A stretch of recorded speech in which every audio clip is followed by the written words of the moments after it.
عارف لما تكون بتحب شغلك مش بس بتتقنه، انت كمان بتحس بيه وبتجسده. ضيفنا النهارده، الضيف اللي معانا في الفقره دي عمل كده بالظبط.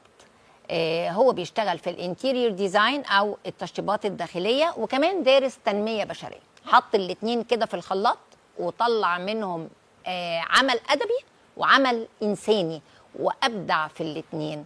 ضيفنا شخص متميز جدا، المهندس محمود مخاريطة. اهلا وسهلا بحضرتك. اهلا وسهلا فعلا انت عملت كده، حطيت التنميه البشريه مع الانتيريور ديزاين في الخلاط وابدعت لانك حبيته ولانك بتشتغل بمنتهى الاحساس.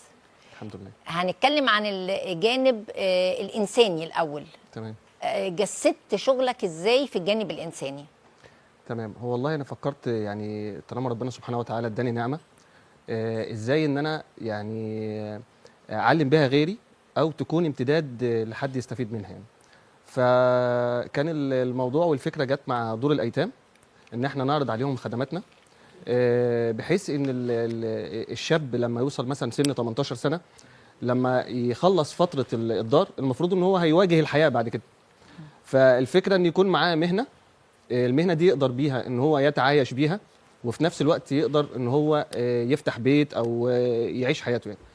وفي نفس الوقت زي ما حضرتك قلتي ضربنا التنميه البشريه في الخلاط مع الديكورات وكده. دورنا ان احنا نخليهم يبقى فيه تعليم سلوكي ومهني، يعني مش مهنه بس، ده تعليم سلوكي ومهني، بحيث ان هو برضو يقدر يواجه الحياه باسلوب ايجابي ويقدر يتعامل مع الناس وكده. يعني حضرتك بتروح لهم دار الايتام، تمام، وبتعرض عليهم انك تمام. تعلم الشباب اللي خلاص خارج هيخرج فهيواجه الحياه. تمام. فانت بتعده نفسيا، تمام. وبتعده ومهنياً. كمان انك بتعلمه صنعه ان هو يعرف يواجه الحياه بره. تمام. تمام. ازاي بقى بتعلمه ده؟ ويا ريت نعرض الصور اللي هو بيعلم فيها الشباب في دار الايتام التشطيبات. قول لي. تمام. هي البدايه اصلا بيبقى فيه نظري وفيه عملي. بالنسبه للنظري احنا بنروح للاطفال حتى من هم لسه في سن الاعدادي مثلا، بنديهم خبره وفكره عن المهن كلها. تمام. بحيث ان الطفل نفسه يهيئ نفسه او يشوف هو حابب يشتغل في ايه او حابب ايه، وبعد كده هو بيختار بقى المجال. الصور معانا على الشاشه. تمام. دول في دار الايتام. هو دول الاطفال هم في الاعدادي. مع محمود بيعلمهم ازاي يعرف يتعلم مهنه وصنعه، وفي نفس الوقت الطفل طبعا بيثق في نفسه وبيحب الحياه ويبقى عنده امل انه هيطلع يشتغل. تمام. فضل. هو زي ما حضرتك شايفه في الصوره كده، دول اطفال لسه في سن الاعدادي. دول المفروض ان احنا بنديهم فكره عن المهن كلها، وبعدين بقى زي ما حضرتك شايفه دول الشباب بقى كانوا معايا بره في شغل خارجي.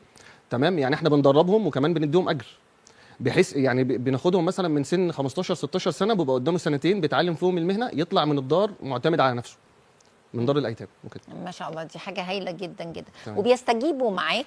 هو طبعا يعني في البدايه يعني هم عشان هم فئه ذكيه شويه، ذكيه اكتر يعني، فالموضوع بيبقى عاوز يعني تعامل خاص. عشان كده احنا يعني ايه، موضوع التنميه البشريه فادنا شويه بان احنا باسلوبنا معاهم بنقدر ان احنا نحببهم في المهنه، لان احنا بنعرفهم ان هي دي الحاجه اللي هيواجهوا بيها الحياه بعد ما يطلعوا من الدار. ولما بيطلعوا بقى بيتواصلوا معاك بصفه شخصيه وكده؟ طبعا، لان احنا بنبقى اخوات، احنا بنتعامل مع بعض كاخوات. يعني احنا بنبقى كلنا فريق واحد، لان احنا بننزل نشتغل معاهم كمان بايدينا، يعني ما فيش حاجه كده وكده، لا احنا بننزل نشتغل مع بعض. طب انت عملت كده، واحنا والله من هنا بجد بنناشد ان كل اللي يقدر يعمل حاجه شبه كده.